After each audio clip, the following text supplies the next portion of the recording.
बादल सरकार द्वारा लिखित 30वीं सदी पर आधारित एकांकी नाटक ओ मनुष्य। ओ मनुष्य!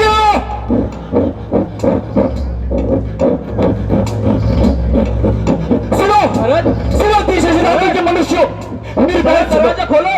30वीं शताब्दी के मनुष्य की बात दरवाजा खोलो। मेरी कौन है? मैं साधन, तुम्हारा दोस्त। तू आ जा, दरवाजा खुला हुआ है। ये क्या हो गया तुझे? इतनी देर से तुझे आवाज दे रहा हूं, तुझे सुनाई नहीं दे रहा। साधन, क्या हो गया इस दुनिया ये को? क्या पागलपन है? साधन, मैं और तू एक ही बस के पैसेंजर हैं, सबसे पीछे वाली सीट पे बैठने वाले पैसेंजर। और बस का पेपर, वहां ड्राइवर 80 किलोमीटर प्रति घंटे की रफ्तार से बस को चलाए जा रहा है। तो क्या हम उससे ये भी नहीं पूछ सकते कि भाई साहब, आपके पास ड्राइविंग लाइसेंस है भी या नहीं?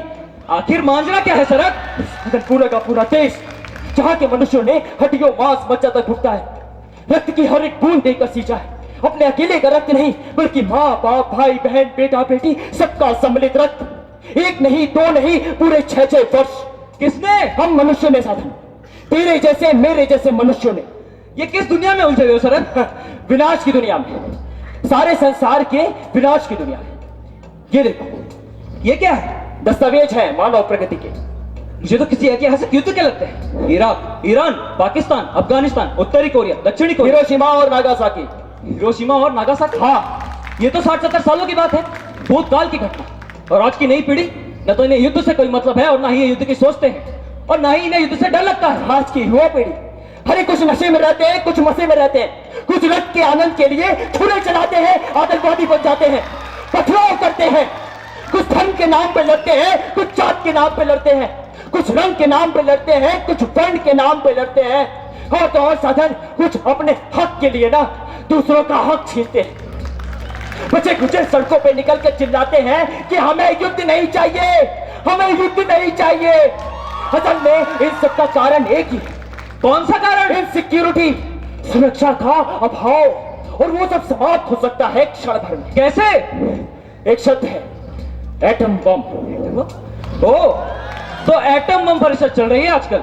यूरेनियम 235 का मतलब समझते हो? हाँ, जानता हूँ, हिरोशिमा और नागासाकी। हाँ, हिरोशिमा। एक मिनट, युद्ध आरंभ किया जापान ने और उस पर बम गिराया अमेरिका ने। इससे तेरा और मेरा क्या संबंध? क्या रात विनोद से बात हो रही थी, उसी ने कहा कि यदि पाकिस्तान चीन से समझौता कर भारत पे बम गिरा देना तो भारत कहीं का नहीं रहेगा। विनोद क्या समझता है? भारत के पास एटम बम नहीं है। एक ने किया तो दूसरे को करना पड़ता है साधन। इसे कहते हैं एटॉमिक रेस, परमाणु जाति, मानव जाति का नया नाम। संकट मंडरा रहा है साधन संपूर्ण पृथ्वी के भविष्य पे। पकड़ ये सब, तेरा दिमाग खराब हो चुका है। तू मनुष्य का फैसला करना चाहता है? मैं मनुष्यों का फैसला नहीं कर रहा, मैं मनुष्यों को इस कटघरे में खड़ा कर रहा हूं, और वो मनुष्य मैं खुद हूं साधन। मैं ही कहती हूं, मैं ही काउंसिल हूं, मैं ही गवाह, मैं ही जूरी, और तो और जज भी मैं ही हूं। मैं, तू और भी सभी मनुष्य। तो कहां तक पहुंचा? ज्यादा नहीं, फिर भी काफी आगे तक। चाहो तो इसके काउंसिल फॉर द डिफेंस बन सकते हो। मैं क्यों? तू क्यों नहीं? डिफेंस के बारे में मैं ज्यादा कुछ नहीं ढूंढ पाया, इसी वजह से। कैसा भाई? अरे एक के बाद एक तमाम सबूत और गवाह सामने आएंगे, मैं खुद को संभाल नहीं पाया तो। गवाह? अरे कौन सी घटना के गवाह? भूतकाल की घटना के साथ 6 अगस्त 1945 सुबह 8:15, एक विशेष क्षण। इसी क्षण बहुत कुछ आरंभ हुआ और बहुत कुछ समाप्त भी हुआ। जिसका आरंभ हुआ उसका अंत अभी तक तो नहीं, लेकिन जिसका अंत हुआ उसका उदय मानव सभ्यता के साथ हुआ है। इन सबूतों और गवाहों से क्या सिद्ध करना चाहता है तू? सिद्ध नहीं करना चाहता साधन, बल्कि लोगों को यह बताना चाहता हूं कि युद्ध के क्या परिणाम होते हैं। क्या होते हैं? मेजर टॉम फेरेवी, ये कौन है? अमेरिकी एयरफोर्स से 40 चुनिंदा जवानों को छाटा गया था। मेजर फेरेवी उनमें से एक थे, बल्कि यूं कहें नंबर 1। जापान के आसमान को इतनी अच्छी तरीके से कोई नहीं जानता था, इसलिए मेरा पहला गवाह मेजर टॉम फेरेवी। नाम टॉम फेरेवी। सन 1945 अगस्त के महीने में आप कहा थे? तब आप लेफ्टिनेंट कर्नल थे? नहीं मेजर। ओ, यानी हिरोशिमा बहादुरी का प्रमोशन। हिरोशिमा के बाद प्रमोशन। उस बात को भी रहने देते मेजर फेरेवी। 1945 के बीच में आपको एक खास काम सौंपा गया था, एटम बम गिराने की जगह चुनने का भार। तब एटम बम के अस्तित्व का मुझे पता नहीं था। तो क्या आम एयर रेड के लिए निशाने की जगह चुनने को कहा गया था? अच्छा, वो जगह कौन सी? जहां गिरने से बम की शक्ति का सबसे ज्यादा पता लग सके, मतलब जहां सबसे ज्यादा विनाश हो सके, ये भी कह सकते हैं। इसलिए ऐसे शहर छाटे पड़े थे जिन्हें उस समय तक बमबारी से अधिक नुकसान नहीं पहुंचा था। क्यों? हाँ, टीनियन अड्डे से पहले जापान पर कितनी बार बमबारी हुई? लगभग 50,000 बार। और इस 15,000 अभियान में कितने टन बम गिराए गए होंगे? 1 लाख टन। कितने शहरों पर? 70 शहरों पर। मतलब सैनिक महत्व के लगभग तमाम शहर तब तक नेस्तनाबूद हो चुके थे या कर दिए गए थे? हाँ, लगभग। आपके चिड़े हुए शहरों में से 4 पर बमबारी बंद कर दी गई थी। ये सच है? सच है। मतलब उन्हें बलि के लिए जिंदा रखा जा रहा था। क्या मुझे इस सवाल का जवाब देना होगा? है, कोई जरूरत नहीं। टीनियन में जब एटम बम पहुंचा तो कितनों को इसके बारे में पता चला? 50 लोगों को। और कोई नहीं जानता? नई किस्म के बम है, यही अंदाजा रहा होगा लोगों का। आपको कहां तक अंदाजा था? बहुत शक्तिशाली बम है, यह मैं जानता था, किंतु कितनी शक्ति है यह न समझ सका। कब समझा? 6 अगस्त की सुबह। कहां? हिरोशिमा के ऊपर। अच्छा मेजर फैर भी आपकी जिम्मेदारी क्या थी? अरे आपकी जिम्मेदारी क्या थी? बम फेंकने की। हाँ, ठीक किस जगह से बटन दबाकर बम गिराने से हिरोशिमा का अधिक से अधिक विध्वंस हो सके, इसका सूक्ष्म ज्ञान मेजर फैरवी के अलावा और किसी को था ही नहीं। क्यों मेजर? जो शख्स इस काम को अच्छी तरह कर सके उसे वही काम दिया जाता है और यही सैनिक नियम है। जी जरूर, कहते चलिए। कुछ और पूछना है? हाँ पूछना है। किया क्या? जो मेरा काम था। क्या देखा? हमारे पास 2 मिनट थे। इनोला के राउंड हाउस टर्न ही ले रहा था कि अचानक सारा आकाश हजारों सूर्यों के प्रकाश से जगमगा उठा। संसार का पहला परमाणु बम फटा। लगता था हवा नहीं धधकती आग हो। बोलते रहिए। उसके बाद मैंने कुछ नहीं देखा। यूनियन से रवाना होने का जो समय तय किया गया था उसे बाद में 1 घंटे लेट करने का ऑर्डर हुआ था। सही है? सही है। ये 1 घंटे लेट करने का ऑर्डर क्यों हुआ था, इसका कारण जानते हैं आप? नहीं। अंदाजा लगा सकते हैं? बहुत सी वजह हो सकती है, कुछ टेक्निकल वजह भी है। 1 घंटा लेट करने से क्या फर्क पड़ता है, ये समझते हैं आप? मेरे समझने ना समझने से कुछ नहीं होता। Order is order. मैं समझाता हूँ।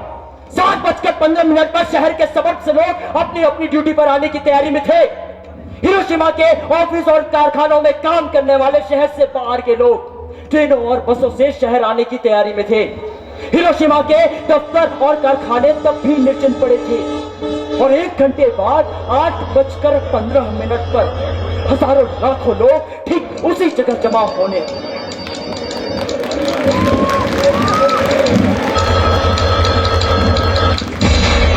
तभी आपके सदे हाथों से अपने अचूक निशाने पर संसार का पहला परमाणु बम फटा। क्या यह बिल्कुल टेक्निकल वजह थी मेजर फैरवे? वजह जो भी हो, इससे मेरा कोई संबंध नहीं। ऑर्डर के अलावा किसी भी चीज से मेरा कोई मतलब नहीं। कुछ और पूछना है? हाँ, पूछना है। हिरोशिमा के बारे में अब आप क्या सोचते हैं? मन में कोई अपराध या आत्मग्लानि नहीं हुई? यह मेरा निजी मामला है, मेरे अकेले का मामला। इस मामले में मुझसे सवाल जवाब करने का किसी को हक नहीं। टॉम फ्लेरवी से सवाल पूछने का किसी को कोई हक नहीं। कोई हक नहीं।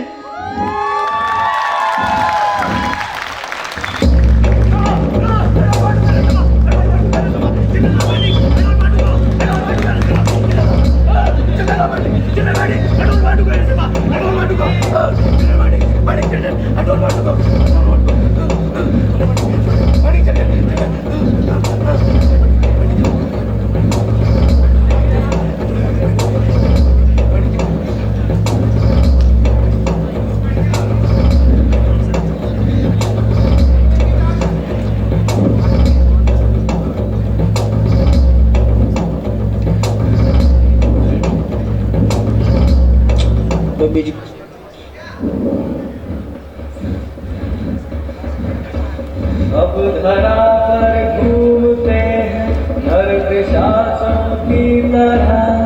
आदमी लगने लगा है अब तो लाशों की तरह।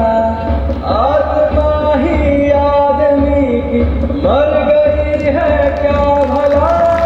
आत्मा ही आदमी की मर गई है क्या भला? अंधकार ही अंधकार है, सुख का सूरज क्यों ढला? सुख का सूरज क्यों ढला?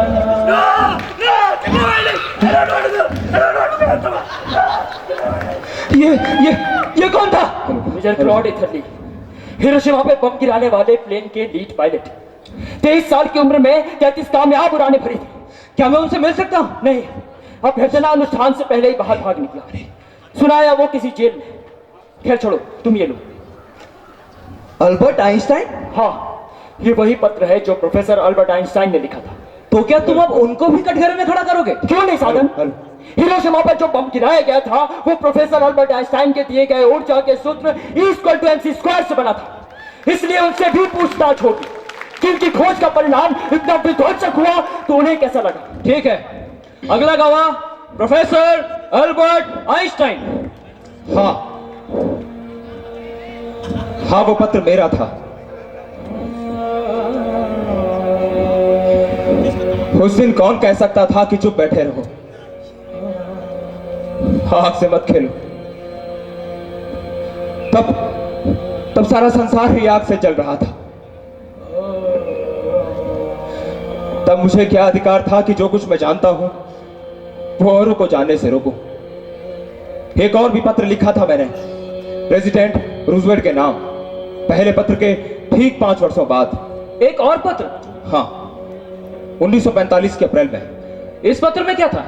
इस पत्र में लिखा था कि सभी शत्रु मित्र पक्ष तथा कुछ तटस्थ देशों के प्रतिनिधियों को प्रशांत महासागर के एक निर्जन द्वीप में बुलाया जाए। वहां उनके सामने परमाणु बम की विध्वंसक क्षमता का प्रदर्शन किया जाए, जिसे देखकर शत्रु पक्ष युद्ध रोकने को विवश हो जाए। और सिर्फ इस एक उपाय से असंख्य मनुष्यों की जानें बच सकती थी और विश्व में शांति स्थापित हो सकती थी। तो क्या रूजवेल्ट राजी नहीं हुए? 12 अप्रैल को अचानक रूजवेल्ट की मृत्यु हो गई और उसके बाद यह बात एक विशेषज्ञ समिति के सुपुर्द कर दी गई। उस समिति की 3 राहें थी। पहली ये कि जितनी जल्दी हो सके जापान पर परमाणु बम की शक्ति का प्रयोग किया जाए, और दूसरी ये कि बम का लक्ष्य एक मिश्रित स्थान होना चाहिए, जैसे कि कोई सैनिक शिविर या कारखाना जिसके आसपास घनी आबादी और घर बार हो जो बर्बाद हो। हाँ, और तीसरी ये कि बम की शक्ति के बारे में किसी को कोई भी सूचना पहले से नहीं मिलनी चाहिए। यह तीसरी और आखिरी सिफारिश इतनी भयानक थी कि नौसेना के अधिकारियों ने इसका विरोध किया।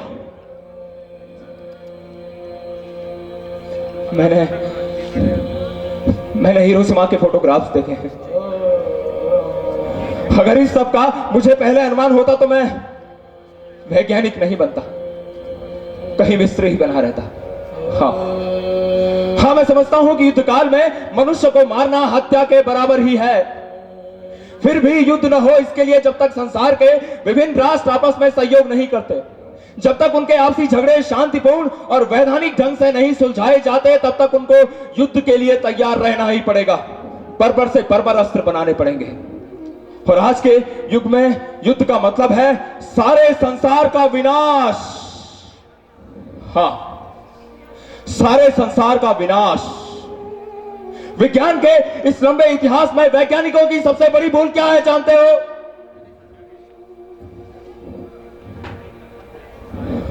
हाइड्रोजन बम का आविष्कार। हाँ, हाइड्रोजन बम का आविष्कार। हाइड्रोजन बम का आविष्कार। मैं मिस्त्री बना रहा था, मुझे वैज्ञानिक नहीं बनना चाहिए था, मैं मिस्त्री बना रहा था। साधन ये तो था वो पक्ष जिन्होंने बम बनाया और गिराया था, अब वो पक्ष जिन्होंने बम का परिणाम भुगता था। ये क्या है? स्कूली छात्राओं के लेख मिले थे। ये दुनिया की पहली ऐसी किताब थी जो लिखी तो बच्चों द्वारा गई थी, लेकिन दुर्भाग्यवश बच्चों के पढ़ने लायक नहीं थी। आइको मत्सुनागा, सन 1945, 5th ग्रेड की स्टूडेंट, उम्र वही लगभग 12 वर्ष।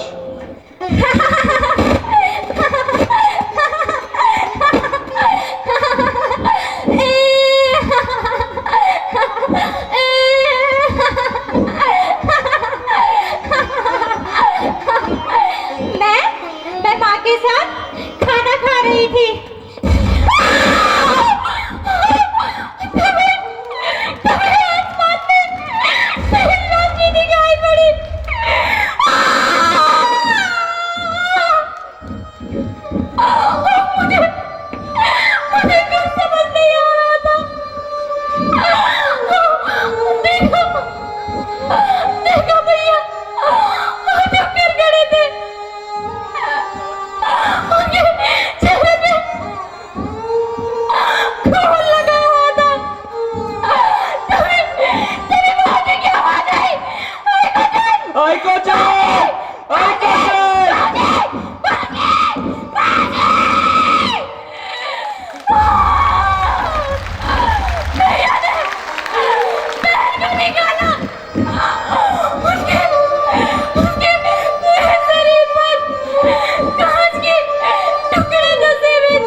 सबकी आवाज आने बंद हो गई।